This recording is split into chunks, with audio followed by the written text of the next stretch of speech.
What's going on, y'all? Welcome back to Kid Taj. I'm finally back. I was on vacation, out of town for a little while, couldn't record, couldn't post, so back in town. Gonna be posting constantly, and this first video here is a video that I've been wanting to make for a few days. I feel like this is a very important topic. I feel like this is something that, it really has to do with how we're gonna view a certain player, of course, James Harden, in the future, in 10 years, in 15 years, when he is done with his NBA career. How is his legacy going to look? And this topic right here has everything to do with that. If you are an avid subscriber and watcher of this channel, you will know that I may have been a little bit harsh on James Harden overall in the past. I've made some questionable, in terms of, how they were perceived, videos about this guy. And, through my time running this channel, it has remained apparent to me, though, just how great of a player he is. He's someone that's transcendent because he can play two positions so damn well. And that's such a big deal in today's NBA. We play a lot of positionless basketball. You gotta be able to play multiple roles, and James Harden, a superstar, is able to adapt. He's able to play that point guard. Of course, he had his best season yet as a point guard, and then switching over to shooting guard, switching back to shooting guard. Now he is having yet again a season topping his last and every season before that. This is his best season so far. James Harden, a guy who a lot of people will say he deserved MVP the last few years, not that 2016 year, but definitely the 2015 and 2017 MVPs. A lot of people like to say that, this is the guy that should have won those, and the fact that he didn't win those MVP awards kind of adds up to him being an underrated player. However, I've always seen him as this superstar guy that gets a ton of credit because he puts up monster numbers, his team wins games, and because of that, he is highly regarded in the NBA community, and rightfully so. Look at what the guy's doing right now. He's putting up 32 points per game, 10 assists, 5 rebounds, 2 steals. He's shooting 46% from the field and 41% from 3, leading the Houston Rockets to a Western Conference best 16-4 record. And he did most of this without starting point guard and fellow star Chris Paul. So James Harden has shown that he is adept at running this offense. He's had mostly great games in this stretch. He's had some incredible games where he will go for 45 plus.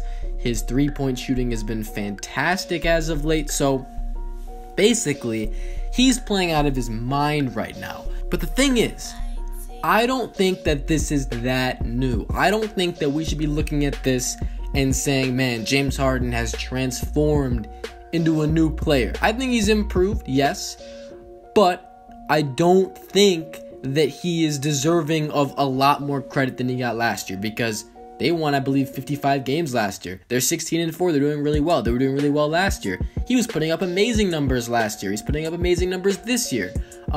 He's doing a little better than he was last year. I would say that. As for the MVP conversation, at this point, there's no one rivaling him for that. Okay, there's nobody in the league. I can't even say it, that's edging him for that MVP award. You're averaging 32, 10, and 5, and you're on the best team in the West, and you're James Harden doing what you're doing, having these monster nights. You are the MVP so far, and it's not close. Now, here's where we get to the point of this video. James Harden has always been able to do this. James Harden, through the regular season, he's put up incredible numbers. He's had monster games. Remember last year, of course, he had those big numbers, but he also had that one game where he had like 53, 16, and 17, one of the most ridiculous stat lines I've ever seen, that the NBA's ever seen. No one's ever done that. So I think that James Harden, doing what he's doing this season, yes, I do think that he's improved. I think he's just getting more comfortable with the system he's in. It's effortless to run the system he's in at this point, I would say. But in the long run, what he's doing is like what he was doing last year. There's really not much of a difference, and this, I'm sorry to say, it doesn't really matter that much. because unless James Harden falls off and the team falls off, this is exactly what they're doing last year, and this is what's expected. I know everybody doesn't expect 32, 10, and 5, and I'm not going to act like I expected that, but in general, we expect James Harden to put up some of the best numbers in the league, the Houston Rockets to win a ton of games. They're one of the best teams in the entire league, probably a top 3 team in the NBA, I would say so. And this team at the moment, I would probably say, is the biggest threat to the Golden State Warriors because they can score like the Warriors and their defense is improving, and they added Chris Paul, another guy that's a star that can help carry this team through the playoffs, and that's exactly what it is, the playoffs. James Harden's legacy, unfortunately, it cannot rest on these regular seasons. In the long run, it's not gonna matter. And I know that we're in the regular season right now, so what everybody's doing right now seems really important, and a lot of it is. I'm not going to lie.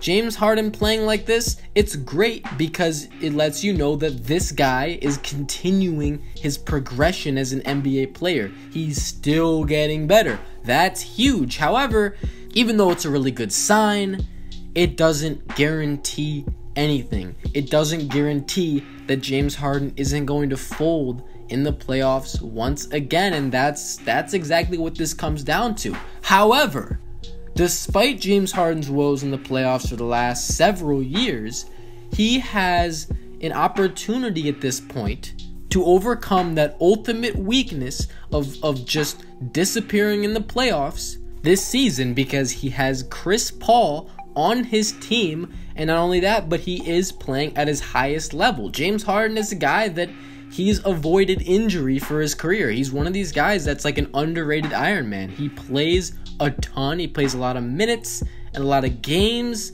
and he's always got the ball, it seems like, and he's doing so much of the heavy lifting, it seems like, yet he's able to stay healthy. James Harden's durability is fine. You don't have to worry about that. This team will get in the playoffs. They will be a high seed, and they will play the Warriors most likely unless they fold, and James Harden cannot fold again. He's done it so many times in the past. He did it against the Warriors with that 13 turnover game a few years ago. He did it against the Clippers, but the bench got them back in the game to win that game 6 and to advance them on. I mean, they were supposed to lose. I believe he did it against the Warriors the year after, even though, you know, as an 8 seed, they weren't really supposed to win. I'm not really going to count that, but he definitely did it last year against the San Antonio Spurs. He's notorious for doing this, and this is the year. They got Chris Paul not for regular season wins. I said before the season, I don't think that the Rockets will win more games in their regular season. They might because they're playing better than I thought they would, and James Harden has improved to a point that I didn't expect. But the main purpose for CP3 is not, you know, short-term success. It's the fact that James Harden doesn't have to do everything now. He's not being dependent on him to drop 30 and 10 every single game just to get a win. Chris Paul is a guy that is very capable of leading a team to a victory. And James Harden, if, you know, in certain possessions of a game, he doesn't have to do it all every time down. I'm not saying James Harden can just coast and score like 10 points and let CP3 do everything. I'm saying that James Harden doesn't have to do everything. He can do a lot without doing it all and tiring himself out, or whatever the reason is, you know, for him folding in the playoffs. Maybe he feels like the odds are just stacked against him, that, you know, he just can't do it anymore. He's got Chris Paul. This is the best chance they've had ever. The Rockets have ever had, because this is the best team they've had. The best playoff team. This team has the best chance in the playoffs out of any team that he's ever been on the Rockets, not on the Thunder. But since he's joined the Rockets, I mean, this is the best team. It's time. I mean, he needs to step up. He needs to be that guy in the playoffs, but he doesn't need to carry them. He needs to be the main guy, but not the entire team, if that makes sense. And look, James Harden, even if he has a great playoffs and loses, it's still big step for him. You know, if they lose and James Harden goes out with a bang, he goes out without a fight, you know, that's exactly what you want. And at that point, You know, you can't erase what's in the past, obviously, but James Harden needs to grow. I mean, he's grown as a player in terms of skill. He's definitely gotten better. He's definitely mastering his game. And he's become one of those players that he's just going to do work no matter who you put on him. And he's going to affect the game in a positive way no matter what the conditions are. However, this is the season, okay? If he folds again like he did last year with this team, his legacy is going to be tainted. It really will. All these great regular season performances and averages and whatnot, it's going to be looked at as, look, you know, he just wasn't prime time. He could do it in the regular season. He couldn't do it in the playoffs. And look, for all you saying, look, he's had big games in the playoffs. Yeah, he's had great games in the playoffs. That's true. I can't argue with that. The problem with James Harden is that he will just disappear at a certain point.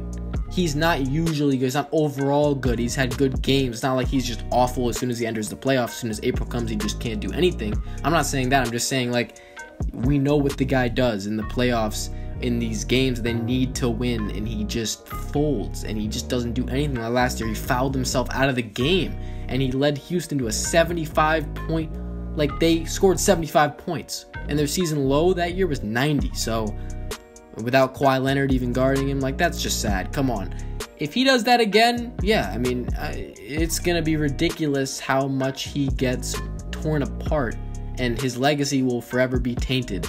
If he can win, if he can beat the Warriors, I mean, he's taking a huge step. Because this is a guy that he has the chance to be one of the single greatest shooting guards ever to play. He totally does. And there's no reason why he can't do that if he just plays like he is in the regular season, in the playoffs, consistently, which he hasn't been able to do, but there's still time, okay? He's still getting better. He's still progressing as a player, like I said. So, obviously, it's still possible for him. And I'm hoping he can do it because anybody but the Warriors, seriously, I'm tired of it. And I don't like Kevin Durant. And I want to see a player like James Harden take that step. I really want to and beat the Golden State Warriors. That would be huge. That would be great for the league, to be honest. That's going to do it for this video, though. What do y'all think about this? I think it makes sense. James Harden showing up in the playoffs, it's gonna be huge because this is the year. He's got Chris Paul now. He's averaging 32 and 10 in the regular season. He's probably gonna win that MVP the way it looks right now. If he folds in the playoffs again, I mean, it's gonna be ridiculous. It's gonna be ridiculous. It's just gonna be like, yeah. Let me know what you think about this. Subscribe if you're new.